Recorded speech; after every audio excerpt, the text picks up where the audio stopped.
Louis Auchincloss is one of this country's most distinguished writers. Last month he celebrated count them, two milestones, his 80th birthday and the 50th anniversary of the publication of his first book on September 27th. In those 50 years, he has published some 53 books. His works chronicle the lives of the privileged and the defining experiences that extend beyond class.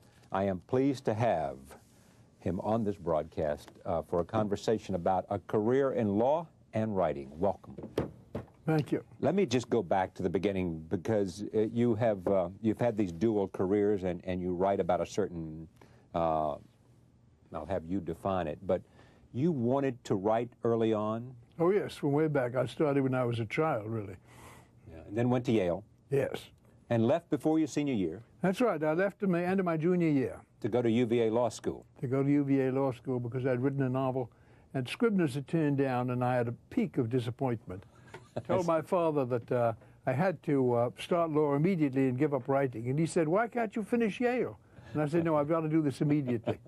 Poor father, who was a Yale graduate, and his father had been before him, said, "But you'll spend the rest of your life explaining why you don't have a Yale degree." And here you are, I am. You have, and I'm asking. Exactly right. Here I am asking. I wasn't asking so much that, except that the notion of turning your back on writing because of one rejection seems to me to be a little bit hasty. It was very extreme. Yes, it was. But young people could be very violent in their reactions. So you went and got this law degree. I did. And then you went to the Navy. That's right. Served honorably and I started practicing just before I went into the Navy. Sullivan and Cromwell? Yes. Went into the Navy. Had your own craft, I guess. Didn't you captain your own craft? At the end of the war, I had my own one, yes, an LST. I was skipper. Yeah. Was that a defining experience for you, the war, or not? Oh, I think so. At least I don't know what a defining experience is, but I can't imagine a more intense one. Yeah. How did it shape you and your desires to come back to the United States and whatever you wanted to do? Well, I don't know how it shaped me, except that I always hoped that I would survive it, and I was absolutely enchanted when I found that I had. Or as Churchill once said, there's nothing more exhilarating than being shot at and missed. That's right. Yeah. You came back and you rejoined the law firm, Sullivan and Cromwell, and practiced until 1951. That's right. Writing at the same time. I was writing at the same time, and I started to publish. In fact, Mr. John Foster Dulles, who was then the managing partner of Sullivan and Cromwell, when he was accused of running a sweatshop, he said, "I understand the associates all write novels." Thinking of you, huh? Were you the only one? I think I was the only one. But in your head, did you think of yourself as a lawyer or a writer? I thought of myself as both, but my heart was really more in the writing always than in anything else. Not that I didn't care about the law, I did. But the writing was the first thing to me. There have been rather laudatory comparisons between you and Henry James, you and Edith Wharton, because of, I guess, subject matter more than anything else. Oh, I would think so. I mean, nobody could compare with the great Henry James in quality, nor do I think I write at all like him. It's true that Edith Wharton, although greatly my superior, her books are somewhat similar to mine in her conception, her whole idea of fiction. The kind of things she wrote about, the moral points of view she cared about, are often the same that I cared about. And that's what you want to write about.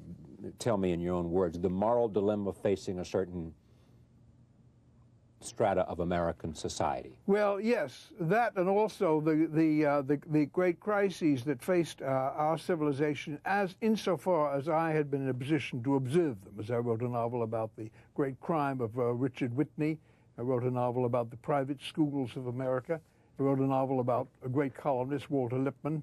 I picked things that I thought were significant morally in the national life that I had had a front row seat to view.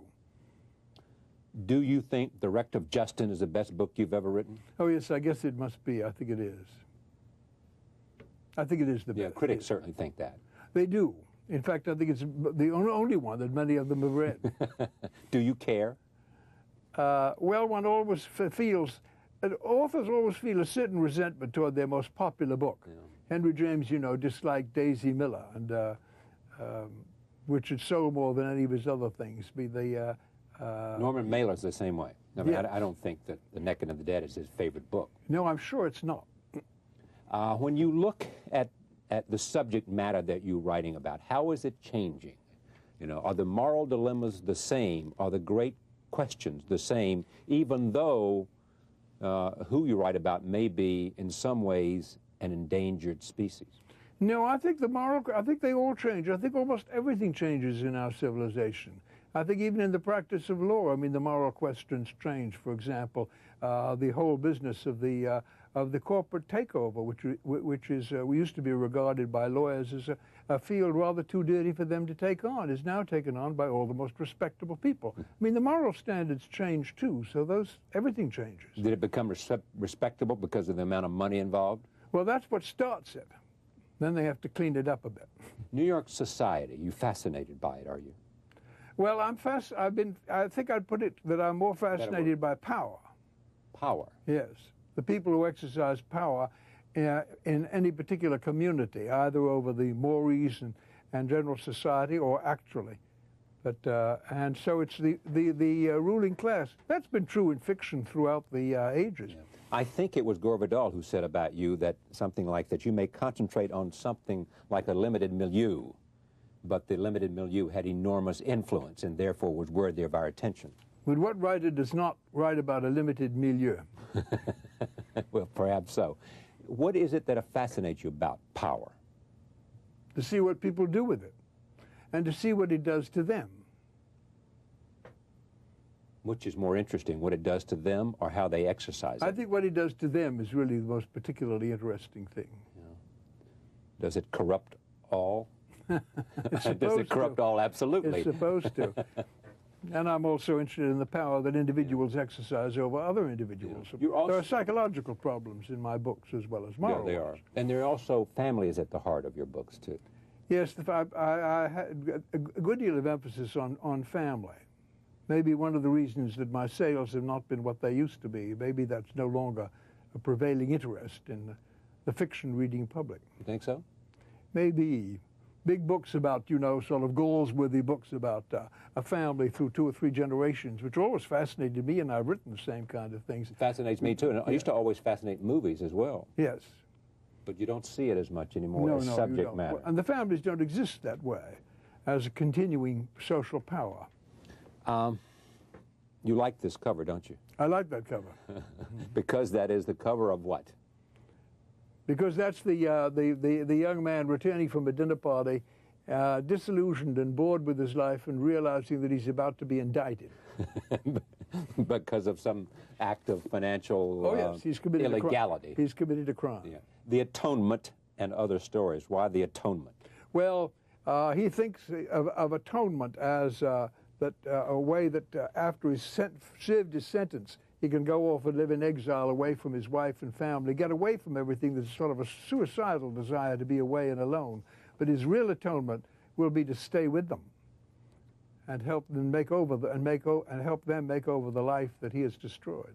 You haven't done much in the way of interviews vis-a-vis your books, have you? You mean of being interviewed? Yes. Not very much. Was it by choice? I mean, did you just not want to go through that process? I do a certain amount, but through the years when I was busy practicing law, raising a family, and so forth, I didn't have the time to give to the publicity that many writers do. But it's almost become essential, hasn't it, in order to promote books because you want the books to reach the public, and in an age in which there's so much effort by so many quarters to grab the attention. True. I think that's true, and I do it, yes. Is this the last book, or are you writing another one as we speak? That's the last book. I'm always writing something, and yeah. I'm starting on a novel, but I'm not quite sure that the novel will pan out. It may have to be dropped, but I'm always working on something. How often does that happen? Well, it happens not very often, but it's always very distressing when it does. I hate losing a project. Because you've spent time and energy, and you like the characters? No, because I've had such hopes for it. Hopes for the idea of hopes for it being a good book, yeah. being an important book. What is it about writing that makes that so enchants you? What is it that you love about the process and the notion of putting pen to paper? That's very hard to describe. There are moments of intense, really very heady satisfaction But sometimes just in reading one particular paragraph that you think has got the thing just exactly right. It's hard to describe, but it's a very great joy. What comes easier for you, character or narrative? You mean easier to write, Yes. to describe a character? No, to write. In other words, storytelling or development of character? Which I think, the same. I think development of character Is easier. Well, easier, yes, perhaps, because if this thing comes more easily in writing, it's because you do it better. This book, these stories trace a whole long period of history. Oh yes, they jump all over the place. Do you these are? How do you do that? I mean, when you sit down and write short stories, do you start with the notion that I'm going to put a group of short stories in a collection? Well, of course, it's nice if you've got a greatest common denominator for a collection of short stories. This book doesn't have one. Yeah. But if you do have one, of course, then you limit very much to what the stories can be about. If you say they're all going to be about, you know, Central Park, I mean, you're very limited. Yeah. But these are all about the same. You do have an advantage if publishers like it, if you have a theme. Have you coveted power yourself? No, never. Never had an attraction for you? No, I'm a voyeur. Well, I think Bill Buckley once said to me, he said, people either cut out to be observers or actors. That's right. You know, and that he was cut out to be an observer, he said, you know, to take a look at other people's actions. Yes. He does a bit of both. Yes, that's true, he did. The Atonement, The Last Great Divorce. Look at these titles. The Foursome, Lear's Shadow. What's that about? Lear's Shadow is a book about an actress in the late Victorian age who acts Cordelia in the production of King Lear and has a very strange psychic or mystic experience. Mm-hmm. And The Golden Voice? The Golden Voice is about an old lawyer, rather inspired by my visions of my late father's managing partner, the great John W. Davis, who was a very great lawyer and had a golden voice. It was John W. Davis. Didn't he argue one of the great cases? Oh yes, he before did. The Supreme Court. Yes. Was it the North Carolina case? Yes. A North Carolina case. Yes. Yeah. He was from South Carolina, though, wasn't he originally? No, he was from West Virginia. West Virginia. He was on the wrong side. Of the Great War. Well, some people think that's the right side. People like. He was a great and noble man, but he was on the wrong side. Yeah. Have you been fascinated by the Civil War much? Yes, as a matter of fact, I'm writing a Civil War story at this very moment. Except it doesn't. It involves different degrees of cowardice and evasion among young men who avoided service. So we don't get to the front lines at all. At the Civil War. Yes. Yeah. Have you read a novel called The Coal Mountain? I haven't yet. It's the #1 bestseller, but yes. a fascinating first novel, which is an extraordinary success story. But it's about a soldier in the Civil War who's injured, who decides to walk home to the woman, to his home, and to the mountain he loves and the woman he loves. Yeah. I wrote a whole novel about the Civil War called Watchfires. Yes. Have you, when you look at the books that you like, who do you admire? Oh, writers writing today or recently today. But I admire John Updike very much. Hard not to. Mm-hmm. Do you like golf? I'd never played golf. Is that right? Yes. It is the sport of the people you write about. Yes, I never played it. My father was a devoted golfer. My older brother a devoted golfer. But you I never did, no. All right. This book, The Atonement by Louis Auchincloss, thank you very much for coming. Thank you.